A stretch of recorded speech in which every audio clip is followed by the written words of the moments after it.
Hello everyone, एक बार फिर से स्वागत है आपका वंस स्मार्ट क्लासेज जयपुर में। सीएमए फाइनल पेपर नंबर 16 के पास्ट ईयर के पेपर्स कर रहे थे हम। तो आज हम करने जा रहे हैं दिसंबर 2018 का पेपर। आई होप आप इस सीरीज का फ़ायदा उठा रहे होंगे, और अगर ऐसा है तो चैनल को अभी सब्सक्राइब कर लीजिए ताकि आगे के वीडियो आपको मिलते रहे। तो चलिए शुरू करते हैं पेपर 4 दिसंबर 2018। Question number 1.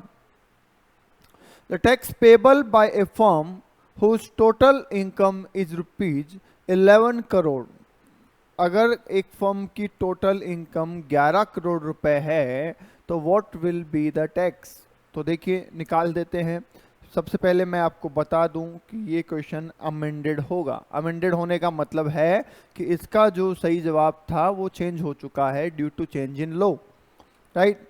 तो देखिए यहाँ पे टैक्स लगेगा सर 11 करोड़ का 30%, ठीक है। तो 30% तो लगेगा टैक्स, प्लस क्योंकि इनकम 1 करोड़ से ज़्यादा है और पार्टनरशिप फर्म की बात है तो 12% लगेगा सरचार्ज, प्लस 4% लगेगा HEC जो कि पहले 3% हेल्थ एंड एजुकेशन से हुआ करता था, राइट। तो दैट्स वाई हमारा आंसर तो बदल जाएगा। तो देख लेते हैं कितना हो जाएगा सर। 30% टैक्स का मतलब है 3.3 करोड़, राइट, इनटू उसका 12%, टैक्स का 12%, तो ये हो जाएगा 0.396 करोड़ प्लस 3.3 करोड़। पूरे का 4% हो जाता है 0.14784। तो ओवरऑल अगर हम बात करें तो सर ये हो जाता है 0.396 और 3.3 करोड़। तो ये आंसर हो जाएगा 3.84384 करोड़। ये हमारा सही जवाब हो जाएगा। ये क्वेश्चन पुराना है तो इसमें आंसर भी पुराना होगा। ओके,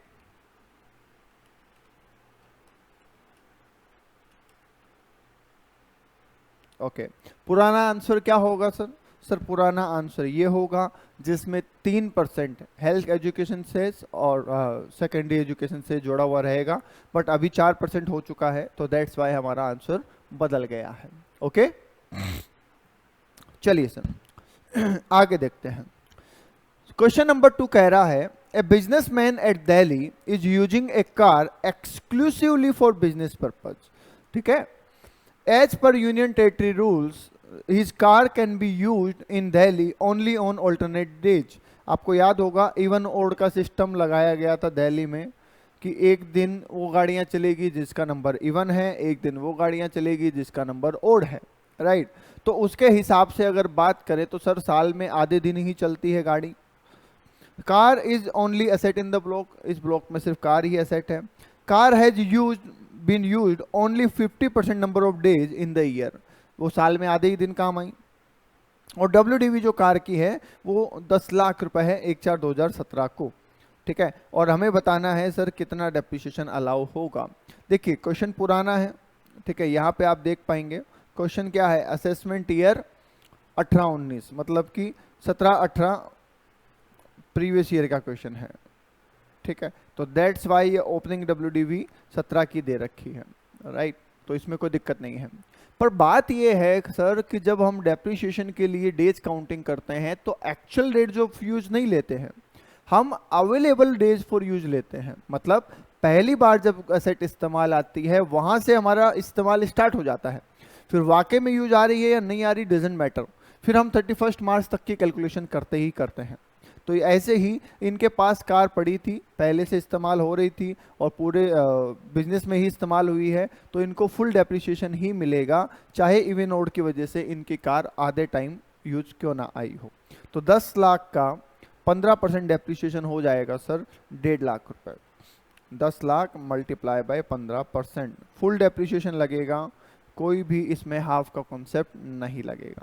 ओके, चलिए आगे देख लेते हैं sir.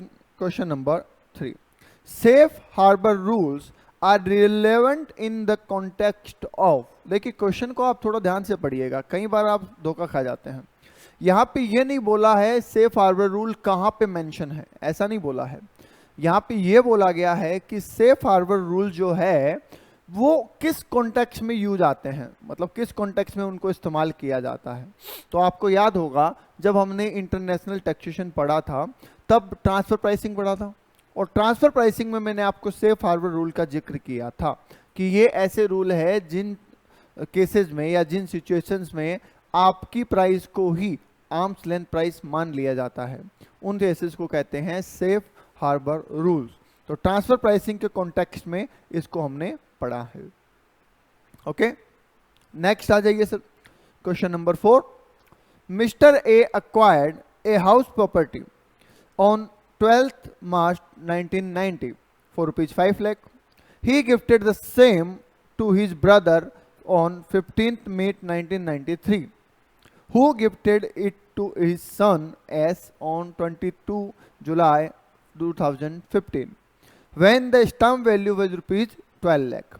As sold the house on 14th May 2016 for ₹24 lakh, which was also the stamp duty value.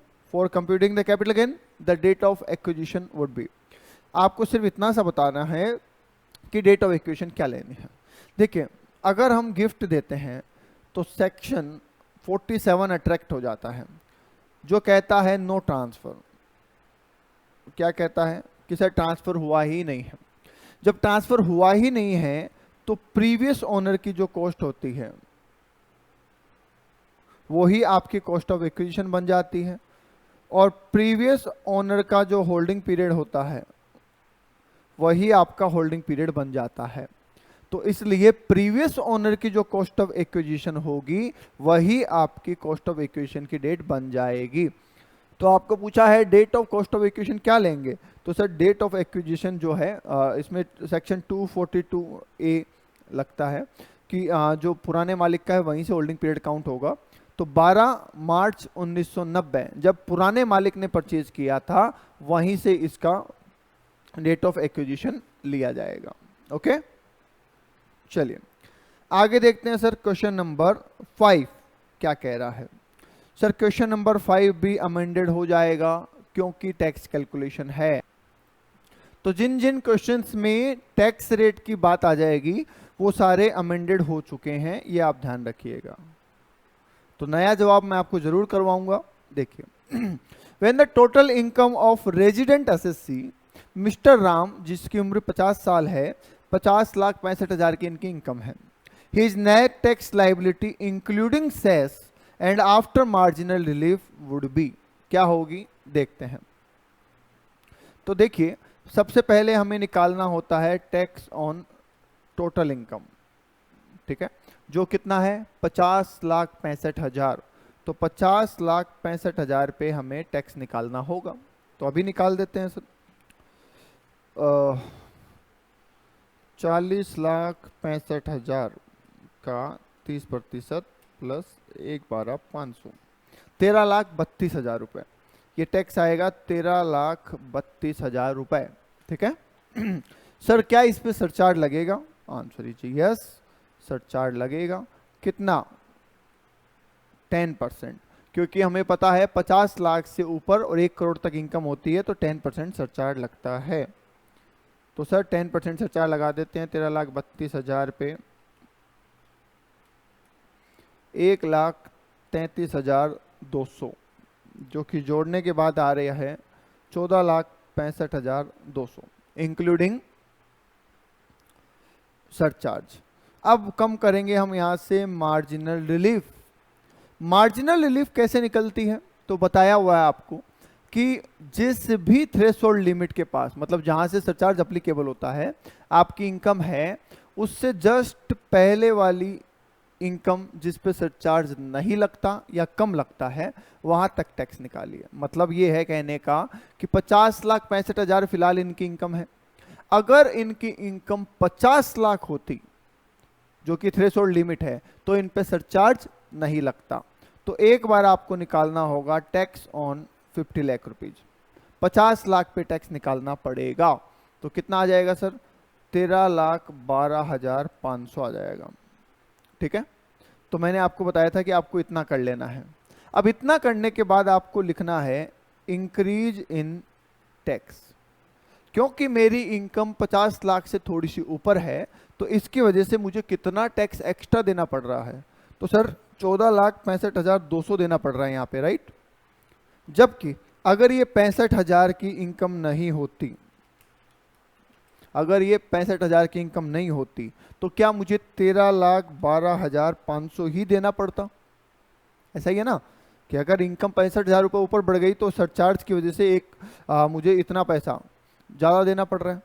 जबकि अगर ये ऐसा नहीं होता, 14,65,200 देना पड़ रहा है। जबकि अगर ये 65,000 की इनकम ही नहीं होती, तो मुझे सिर्फ 13,12,500 ही देना पड़ता। तो 1,52,700 रुपये का मुझे एडिशनल टैक्स देना पड़ रहा है। जबकि इंक्रीज इन इनकम कितना है? सर इनकम में तो सिर्फ 65,000 रुपये बढ़े हैं, राइट। तो 1,52,700 माइनस 65,000, 87,700। कि सर इतने रुपए मुझे जेब से देने पड़ रहे हैं, मतलब खाया पिया कुछ नहीं, गिलास थोड़ा 12 ना, कि कमाए सिर्फ 65,000, पर उसके पीछे वो तो पूरे के पूरे गए, साथ में 87,700 रुपये और देने पड़ रहे हैं। तो इसी को मार्जिनल रिलीफ कहते हैं, जो आपको जेब से देना पड़ता है। गवर्नमेंट ने बोला चलो रहने दो, जेब से मत दो, तो आप क्या करेंगे सर कि 14,65,200 देना था, इसमें से 87,700 आपने माफ कर दिया, तो आपको देना है 13,77,500। ठीक है, 13,77,500 देना है। प्लस इस पे जोड़ दीजिए आप HEC 4%, जो पहले 3% हुआ करता था। ठीक है, तो प्लस इस पे कर दीजिए आप 13,77,500 प्लस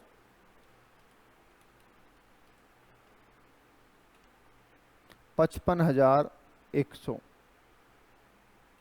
तो आंसर आ जाएगा 14,32,600। ये आपका फाइनल आंसर है। 14,32,600 आपका फाइनल आंसर है। यहाँ पे नहीं मिलेगा क्योंकि पुराना क्वेश्चन है, तो लिख लेना 14,32,600। ये आपकी फाइनल टैक्स लाइबिलिटी है, including cess and after education cess, including cess और आफ्टर मार्जिनल रिलीफ। आगे चलते हैं sir. Question number 6। Mister Cheema withdraw 2 lakh out of his own contribution with NPS. On the date of withdrawal, the balance in the account consisted of his own contribution of rupees 6 lakh. Employer contribution था 8 लाख रुपए, ठीक है, खुद का contribution 6 lakh था, employer का contribution 8 lakh था। The amount of withdrawal liable to tax in the hands of mister Cheema would be. तो देखिए आपको बताया हुआ है कि एनपीएस से जब आप पार्शियली विड्रॉल करते हैं तो आपके कंट्रीब्यूशन का 25% तक आपके लिए एग्जम्प्ट होता है और बैलेंस अमाउंट टैक्सेबल होता है। क्लोजर पे बात अलग होती है, क्लोजर पे अलग सिस्टम होता है। तो यहाँ पे इनका खुद का कंट्रीब्यूशन कितना है?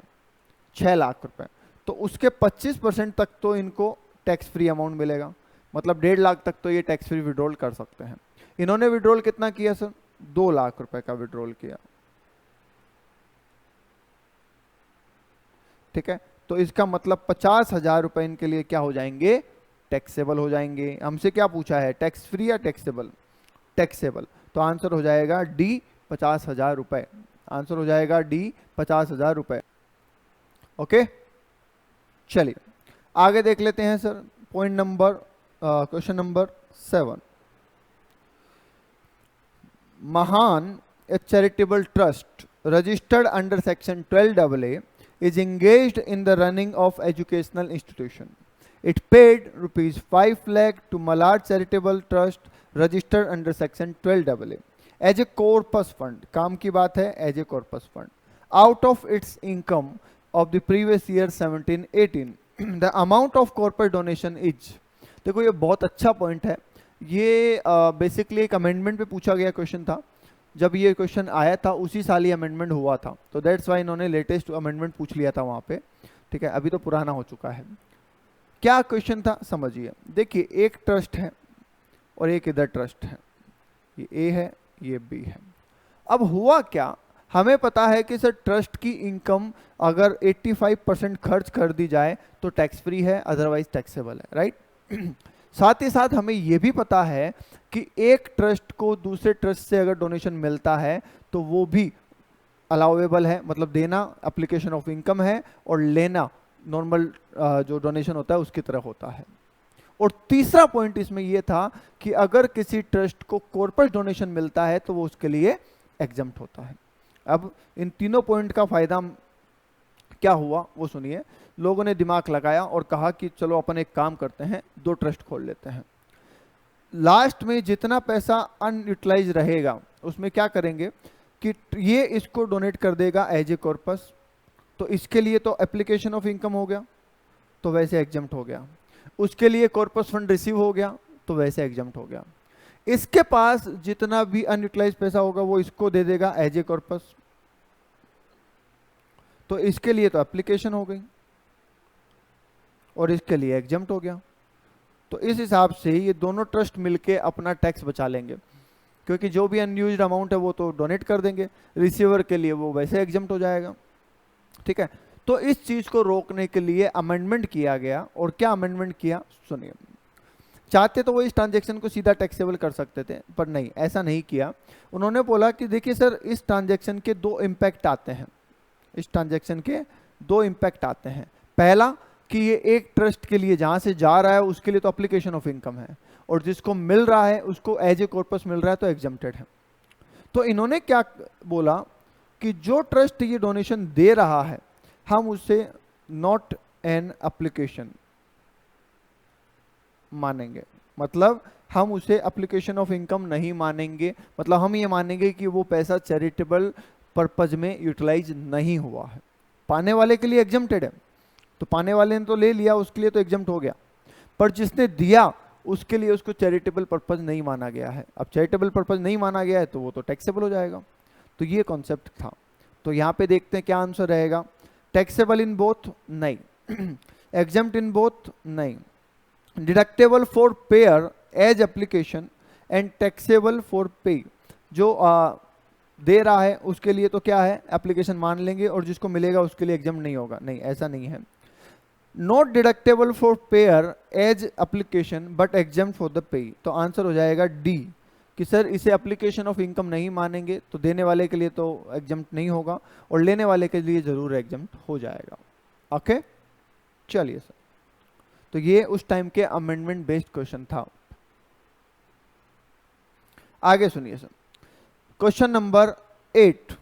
क्वेश्चन नंबर 8 कह रहा है सर, रियल बिल्डर एक पार्टनरशिप फर्म है, admitted income under section 44 AD, जो कि प्रिजम्पटिव टैक्सेशन की बात करता है, up to the assessment year 17-18, resorted to determine of income as per regular provision of getting the books of accounts audited for the assessment year 18-19. The firm, assessee firm cannot revert to presumptive provision contained in section 44 AD up to the assessment year. देखिए 44 AD में subsection 4 और 44 AD का ही subsection 5 ये 2016 में introduce किए गए थे। उस टाइम लेटेस्ट था, और उस टाइम एक ये जो कॉन्सेप्ट क्या बोला कि अगर आप एक बार 44 AD में आते हैं तो आपको 5 साल तक 44 AD में ही इनकम डिक्लेयर करनी है। बट इन बिटवीन उन 5 सालों में अगर आप 44 AD से ऑप्ट आउट कर लेते हैं, बाहर चले जाते हैं, तो आपको बुक्स ऑफ अकाउंट्स मेंटेन करने पड़ेंगे और ऑडिट करवानी पड़ेगी। साथ ही साथ जिस साल आप उस स्कीम से बाहर गए वो प्लस आने वाले 5 साल तक आप वापस से 44 AD में नहीं आ सकते। तो सर इन्होंने 18-19 असेसमेंट ईयर के अंदर विड्रॉल कर लिया, तो ये कब तक वापस नहीं आ सकते ये आपसे पूछा जा रहा है। अब इसमें क्या होता है, प्रोविजन आपको पता होता है, पर काउंटिंग में आप कई बार गड़बड़ कर देते हैं, तो मैं काउंटिंग थोड़ा ढंग से करवा देता हूं। सुनिए, हमने क्या बोला, जिस साल विड्रॉल किया उस साल, ठीक है, प्लस अगले 5 साल।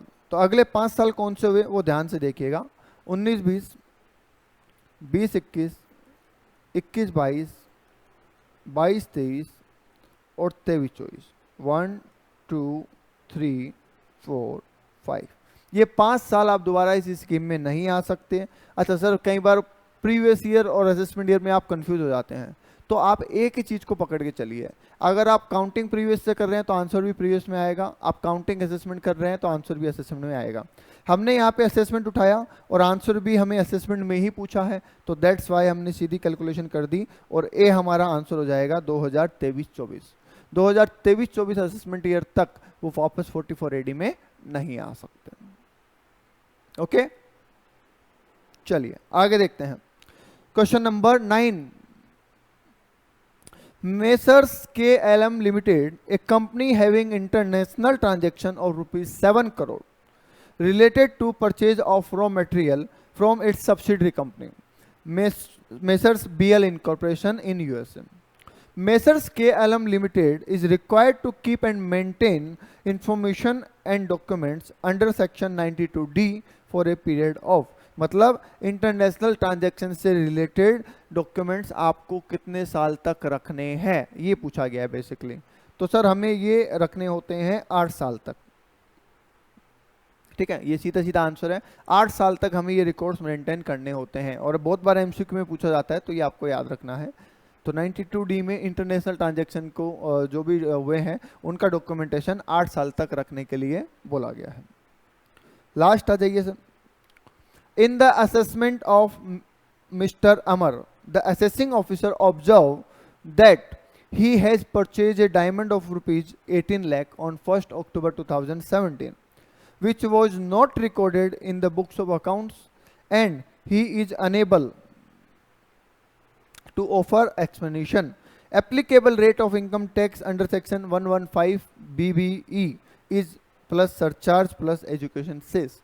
देखिए ये भी अमेंडमेंट का क्वेश्चन था, ये ना 2016 में क्या बहुत सारे अमेंडमेंट किए गए थे। क्यों? क्योंकि डीमोनेटाइजेशन हुआ था। डीमोनेटाइजेशन से क्या हुआ कि बहुत से लूपहोल सामने आए, और जब लूपहोल सामने आए तो उनको पैक करने के लिए, उनको बंद करने के लिए बहुत सारे अमेंडमेंट किए गए। तो यहाँ पे भी unexplained case credit, unexplained money में भी बहुत सारे लूपहोल निकल के आए थे। तो सेक्शन 115 BBE को चेंज किया गया। पहले जो भी अनएक्सप्लेन्ड इनकम वगैरह मिलती थी उस पर 30% टैक्स लगता था, 30% प्लस सरचार्ज प्लस HEC, और बाद में उस टाइम पे इसको चेंज करके किया गया 60%। तो 60% इस पे क्या लगने लग गया, टैक्स लगने लग गया। तो now this rate is 60%। Okay, चलिए आई होप आपको मजा आया होगा और बहुत से कॉन्सेप्ट आपके क्लियर हो गए होंगे। आज के लिए इतना ही, नेक्स्ट वीडियो में फिर मिलेंगे। थैंक यू, और वीडियो को लाइक और शेयर करते रहें। Thank you.